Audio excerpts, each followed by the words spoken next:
Hello students of Standard 9. In Geography, you are learning about the major types of soil. Through the previous video, you have already studied about the alluvial soil.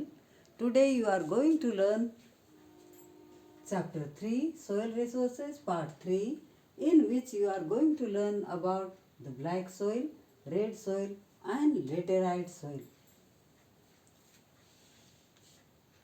First of all, you learn about the black soil. In our country, the area which is covered by black soil is about 16%. Black soil is also known as Regur soil, and the word Regur is derived from a Telugu word that is Reguda, and it is also known as black cotton soil because cotton thrives well in this soil. It is formed as a result of denudation of lava flow rocks, and therefore it is dark in color and mainly found in the Deccan Tribe region.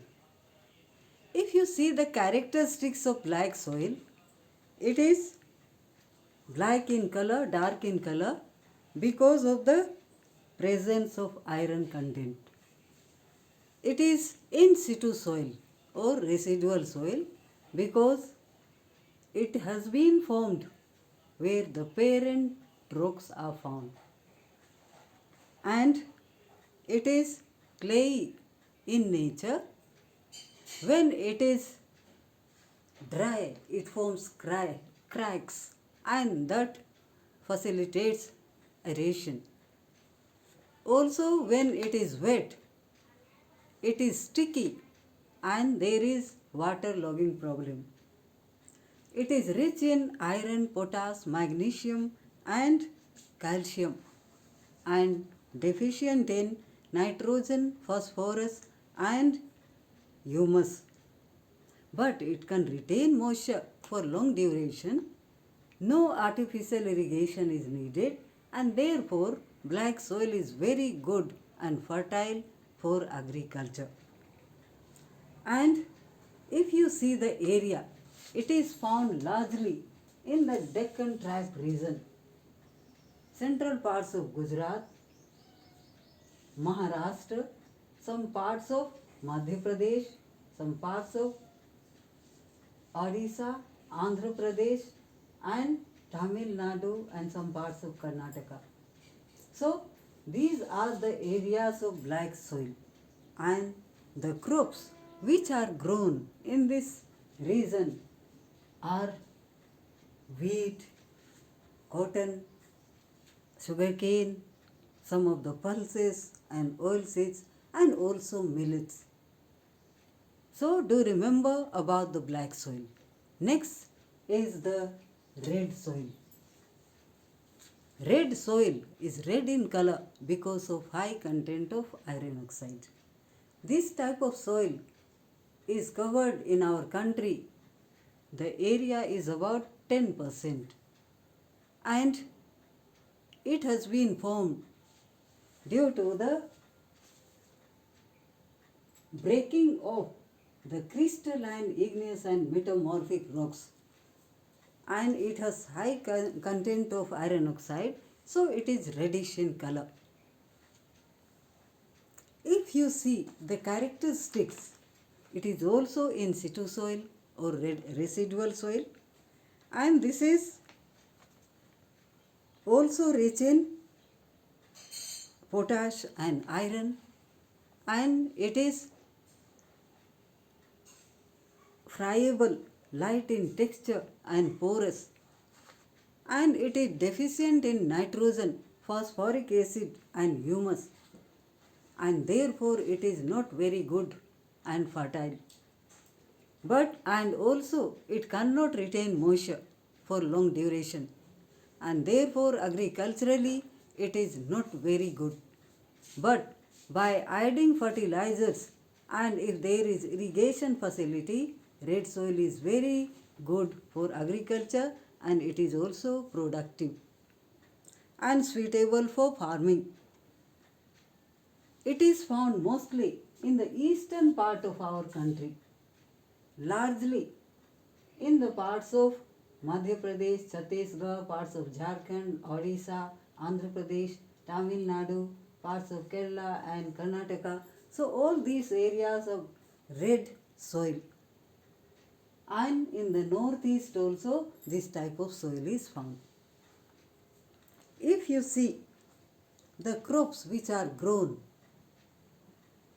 it is not good for agriculture, but adding fertilizer, it is good for agriculture, and therefore all different types of crops are grown.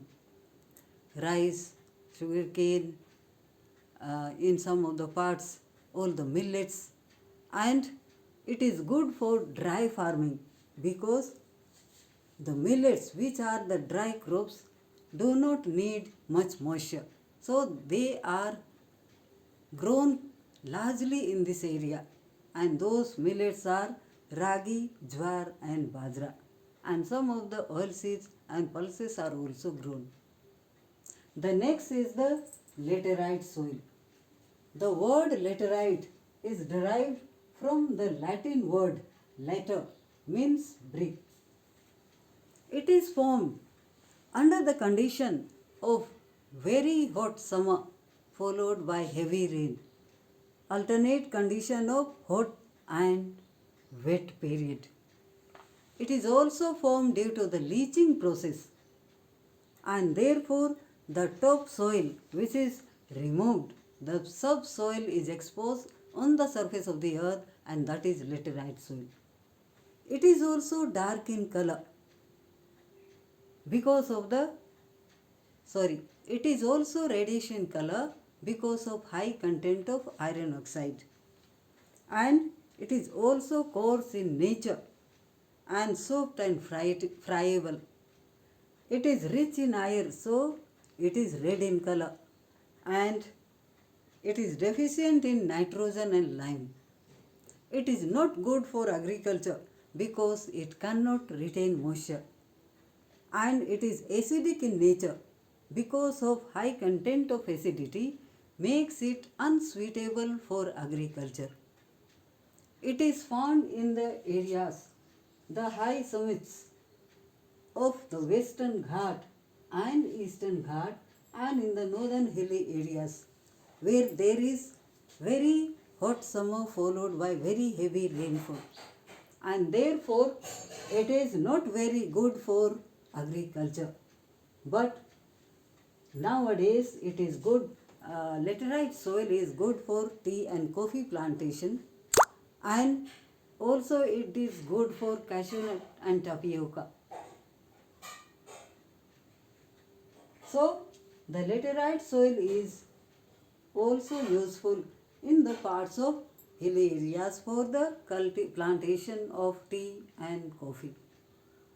So do remember, there are 4 major types of soil: alluvial soil, black soil, red soil and laterite soil, which are found in the different parts of our country.